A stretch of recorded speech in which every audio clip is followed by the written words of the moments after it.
Slytherin is one of the 4 houses that you can join in Hogwarts Legacy, and this video is going to be a complete beginner's guide to the Slytherin house in Hogwarts Legacy. We'll be going through absolutely everything that you need to know about this house, how it works, some exclusive parts of this house that you won't get if you're in another house, general members of this house, and yeah, some general information about the house, not necessarily Hogwarts Legacy specific information, but general information that applies to the Hogwarts world, so obviously still applies to Hogwarts Legacy, but isn't necessarily specifically tied to the game. So yeah, this video is a complete beginner's guide to the Slytherin house, and let's waste no more time and let's get straight into it. Slytherin was one of the 4 houses at Hogwarts School of Witchcraft and Wizardry, founded by Salazar Slytherin. In establishing the house, Salazar instructed the Sorting Hat to pick students who had a few particular characteristics he most valued. Those characteristics included cunning, resourcefulness, leadership, and ambition. Many Slytherin students tended to clique together, often acquiring leaders,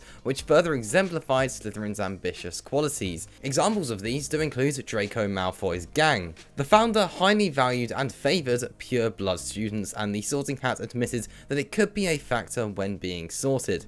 Students of any blood status could be placed in the house, however a Muggle-born student from that house was considered to actually be quite rare.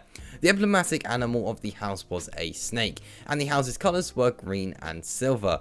There were 2 notable heads of the house: Slughorn, who took the role twice, first leaving in 1981 and then taking the role again from 1997 until leaving before 2016, and Severus Snape, the patron ghost of the house, was the Bloody Baron. Slytherin corresponded roughly with the element of water, due to serpents commonly being associated with the sea locks in Western Europe mythology, as well as serpents being physically fluid and flexible animals. Similarly, in Celtic mythology, water is seen as a portal to another world, leading some to believe that the element was chosen to symbolise a Slytherin's dream for a world in which their goals and ambitions had finally been achieved. Others speculate that it was chosen to symbolise many Slytherins' hope for a pure blood only wizarding society. The colours also corresponded with waters around lakes and locks often being green, and silver being often associated with grey rainwater. Salazar Slytherin was a pure blood supremacist and believed half-bloods, and more specifically Muggle-borns, to be unworthy of being taught magic. Slytherin's views at the time could have been attributed to the persecution of witches and wizards at the hand of Muggles during that century. Slytherin's opposition over the idea to allow witches and wizards from half-blood and Muggle-born heritage to enroll at Hogwarts during its foundation created great controversy at the school, and it was the root of a feud between former friends Slytherin and Godric Gryffindor. Slytherin later decided to leave the school when an argument started between him and Gryffindor, and they either duelled or started a civil war between the 2 houses. Such an argument would be forever known as the origin of the feud between their 2 houses, and also made them the houses that are the most competitive in the Hogwarts school.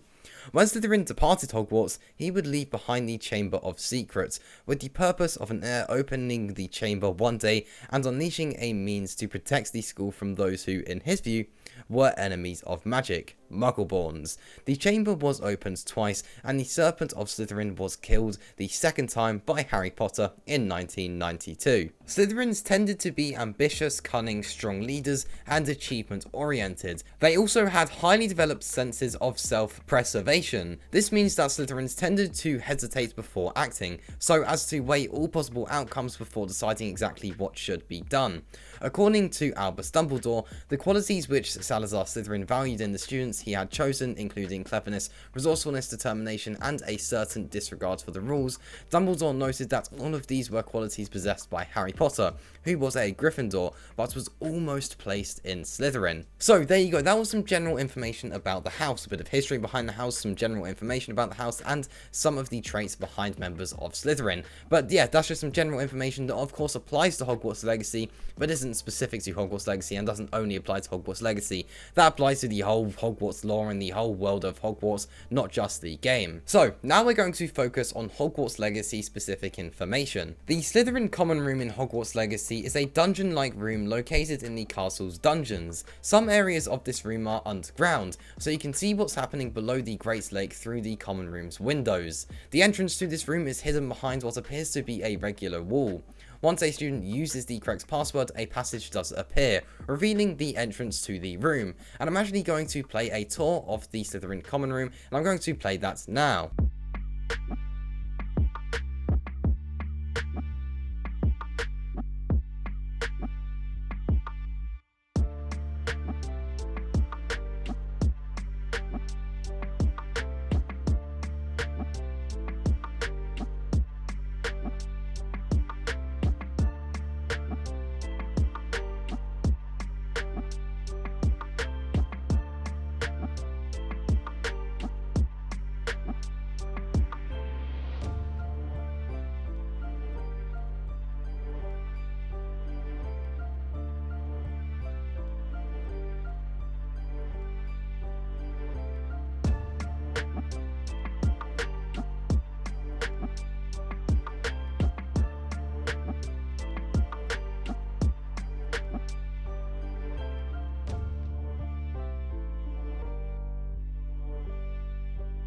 So there you go, that was a tour of the Slytherin common room, giving you a good idea of how it does look. So the final thing we are going to look at is a exclusive quest to the Slytherin house. This is called Scrope's Last Hope. This is the 14th main quest within Hogwarts Legacy, and this quest is exclusively for those within the Slytherin house. This quest will have you finding Scrope's note, meeting Scrope, finding the grotto, venturing inside of the grotto, and returning to Scrope with the information that you have. So obviously it goes into a lot more detail than that. That was just a quick overview of the quest and what it involves. I won't go into loads and loads of detail, since at that point I'm just spoiling the entire quest for those of you that are part of the Slytherin house. And of course that is a reason to maybe do another playthrough of the game going for Slytherin. Of course there's a possibility here to do 4 different playthroughs, each for each different house, but of course you can maybe do 2, doing the 2 maybe the main houses that we see in the Harry Potter series, those being Slytherin and Gryffindor, and you could do 2 there. And of course with Slytherin you do get that exclusive quest, so yeah, something worth noting then. Of course if you want to do that quest, then well, you're going to have to pick Slytherin. But that does just about wrap up things here. That was a complete beginner's guide to the Slytherin house in Hogwarts Legacy. We went over specific Hogwarts Legacy information, including the exclusive quest and the common room, and of course we also went over general information about the Slytherin house, including its history and how it generally works and general traits for people in the house, which of course isn't Hogwarts Legacy specific information, but it is Hogwarts lore and it applies to the whole Hogwarts world. But there we go, yeah, that does just about wrap up things here. Now, I have done a video a bit like this, but instead we go over the 4 houses and the house that you should join in Hogwarts Legacy. And if you're interested in watching that, then the link to that is on the screen now, and you can go ahead and join me over there.